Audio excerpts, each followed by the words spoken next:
में बहुत ज्यादा दुखी हूं और मुझे शदीद गुस्सा भी आ रहा है। एक टीम कितनी मेहनत, कितने पसीने और कितनी दुआओं के बाद किसी वर्ल्ड कप के सेमीफाइनल तक पहुंचती है, लेकिन अगर अंपायर्स के चंद गलत फैसलों की वजह से उस टीम की सारी मेहनत पर पानी फिर जाए तो यह वाकई बहुत दुख की बात है। क्रिकेट एक जुनून है और आज इंडिया और इंग्लैंड के सेमीफाइनल में जिस तरह की घटिया अंपायरिंग देखने को मिली है उसने क्रिकेट फैंस का दिल तोड़ दिया है। एक जीता हुआ मैच अंपायर्स की मेहरबानियों की वजह से हाथ से निकलता हुआ नजर आ रहा है। आज के इस वीडियो में मैं आपको इस पूरे मैच की मुकम्मल डिटेल बताऊंगी, शुरू से लेकर अब तक क्या हुआ और वो कौन से गलत फैसले थे जिन्होंने मैच का नक्शा ही बदल दिया। सबसे पहले मैच के आगाज की बात करते हैं। आज मौसम में थोड़ी नमी थी, आसमान पर हल्के बादल छाए हुए थे, जिसकी वजह से पिच पर फास्ट बॉलर्स के लिए शुरू में काफी मदद मौजूद थी। इंग्लैंड ने टॉस जीतकर पहले बॉलिंग का फैसला किया, जो कि इस पिच और मौसम के लिहाज से बिल्कुल ठीक फैसला था। इंडिया की तरफ से रोहित शर्मा और यशस्वी जायसवाल ने ओपनिंग की। इंग्लैंड के बॉलर्स ने शुरू से ही लाइन और लेंथ बड़ी टाइट रखी।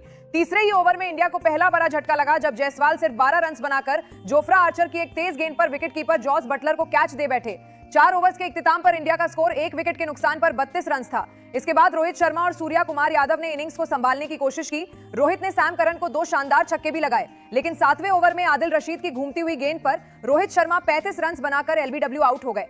8 ओवर्स के बाद स्कोर 70 रन और 2 खिलाड़ी आउट था। सूर्या कुमार यादव आज अच्छे टच में लग रहे थे। उन्होंने क्रिस जॉर्डन को आड़े हाथों लिया, लेकिन 11वें ओवर में वो भी 45 रन की शानदार इनिंग्स खेलकर सैम करन की गेंद पर बाउंड्री लाइन पर कैच आउट हो गए। 12 ओवर्स के इख्तिताम पर इंडिया का स्कोर 105 रन और 3 खिलाड़ी आउट था। आखिर में हार्दिक पांड्या और ऋषभ पंत ने जबरदस्त हिटिंग की। पांड्या ने 42 रन की नाकाबिले शिकस्त इनिंग्स खेली। इंडिया ने मुकर्ररा 20 ओवर्स में 188 रन का एक बहुत अच्छा और फाइटिंग टोटल बोर्ड पर लगा दिया। इंग्लैंड की तरफ से जोफ्रा आर्चर सबसे बेहतरीन बॉलर रहे, जिन्होंने 4 ओवर्स में सिर्फ 22 रन देकर 2 विकेटें ली। आदिल रशीद ने भी बहुत कमाल की स्पिन बॉलिंग की, जबकि सैम करन और क्रिस जॉर्डन आज सबसे ज्यादा महंगे साबित हुए और उनको बहुत मार पड़ी। अब बात करते हैं 189 रन के टारगेट के ताकुब की। दोस्तों, यहां से असल सनसनी और अंपायरिंग के ड्रामे शुरू हुए। जसप्रीत बुमराह ने पहला ओवर करवाया और क्या कमाल का ओवर था। सिर्फ 2 रन दिए और फिल सॉल्ट को बिल्कुल हिलने नहीं दिया।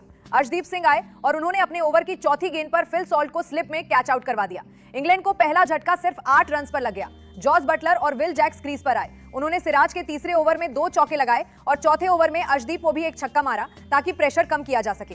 6 ओवर्स का पावर प्ले 52 रन पर खत्म हुआ। फिर कुलदीप यादव और अक्षर पटेल ने आकर रन को रोका। 9वें ओवर में कुलदीप ने जॉस बटलर को 38 रन पर क्लीन बोल्ड कर दिया। 10 ओवर्स मुकम्मल होने पर इंग्लैंड का स्कोर 2 आउट पर 82 रन था। दोस्तों, इस वक्त 13 ओवर्स का खेल मुकम्मल हो चुका है। इंग्लैंड का स्कोर 2 विकेटों के नुकसान पर 115 रन है। अब इंग्लैंड को जीतने के लिए बाकी 42 गेंदों पर 74 रन दरकार हैं। हैरी ब्रूक और विल जैक्स क्रीज पर मौजूद हैं, लेकिन इन आखिरी 3 ओवर्स के दौरान अंपायर्स ने वो घटिया फैसले किए हैं जिसने पूरे इंडिया को गुस्सा दिला दिया है। सबसे पहले कुलदीप यादव की गेंद पर हैरी ब्रूक का एक बिल्कुल क्लियर एलबीडब्ल्यू आउट बनता था। गेंद सीधी मिडिल स्टंप पर लग रही थी, लेकिन अंपायर ने आउट नहीं दिया। रिव्यू लिया गया तो अंपायर्स कॉल की वजह से बल्लेबाज बच गया। इसके बाद अगले ही ओवर में हार्दिक पांड्या की गेंद पर बल्ले का वाजे किनारा लगा। विकेटकीपर ने कैच पकड़ा, सबने अपील की, लेकिन अंपायर ने फिर से नॉट आउट दे दिया और बदकिस्मती से इंडिया के पास रिव्यू भी खत्म हो चुका था।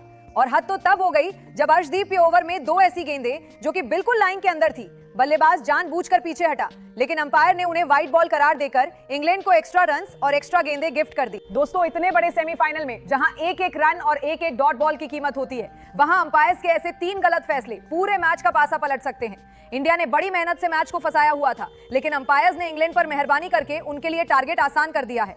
आप लोगों का इस बेईमान अंपायरिंग के बारे में क्या ख्याल है? क्या आईसीसी को इन अंपायर्स के खिलाफ कोई एक्शन नहीं लेना चाहिए? कमेंट्स में अपनी कीमती राय का इजहार जरूर करें।